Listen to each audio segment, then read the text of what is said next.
With our state party chair there, Ms. Barnes, and let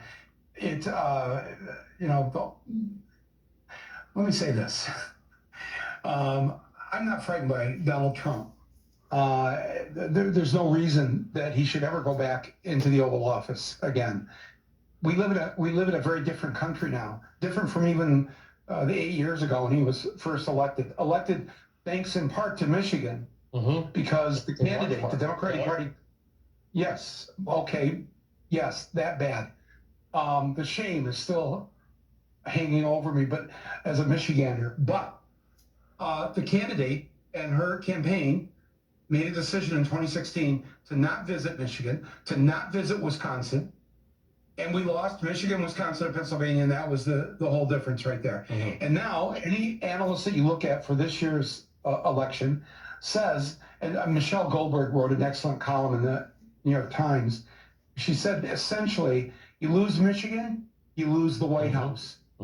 Critical. We're talking about 300,000 Arab and or Muslim voters in the state of Michigan. Biden won the Arab Muslim vote in Michigan by about more than 60% in 2020.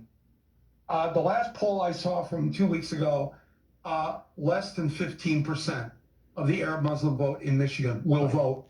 And we saw that in the uncommitted vote in the primary, 100,000 people voting, going to a Democratic primary, saying, I would typically be a Democratic voter, but I'm not voting, or I'm registering my frustration with Joe Biden. I will say, after meeting Netanyahu the other day, not presiding over the whatever that was in Congress, Kamala Harris sounded substantially more empathetic toward the cause of Palestinian civilians who are being killed through no fault of their own than Joe Biden had success in doing. Absolutely. But it's not just empathy, because the Palestinians right now in Gaza don't need empathy. They need a stop. They need a stop to us, you and me, taxpayers here in the United States. We are the bank for Netanyahu and this war. We are funding it. We have armed him. That makes us responsible for the deaths of, nobody knows the number now, but the common number that people say is over 40,000 civilians, many of them children, have been slaughtered with my tax dollars and the armaments that we have sent there. That has to stop. And Biden right away, he knew that he'd made a deal with the wrong guy and probably shouldn't have trusted Netanyahu. And Netanyahu has played him, and Biden hasn't known how to get out.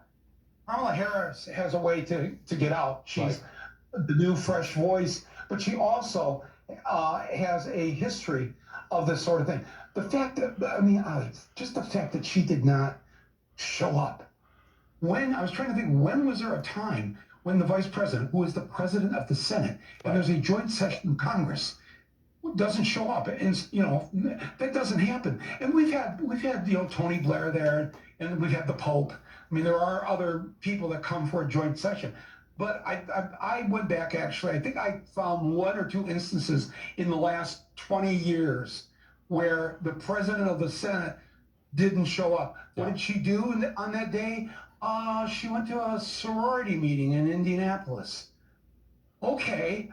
That was she was there, by the way. It was a convention of a sorority. But I mean, I think Netanyahu got the message that he's not going to be able to play her. So it will really be up to her. But I really feel very strongly about this, that she and her vice president she'll pick, who I sincerely hope, all the people they're talking about are good people. But Josh Shapiro has not been good on this issue with Gaza. He's been very much against the protests, the pro-Palestinian protests here in the U.S. He's also, weirdly enough, in agreement with certain parts of the educational planks that are in Project 2025. People should really check into this. The campaign needs to vet him on this. We don't need a J.D. Vance situation that Trump is in now with buyer's remorse. And I think this will hurt Michigan if somebody who's been sort of essentially pro-war on this should not be her vice president. Who's your sense of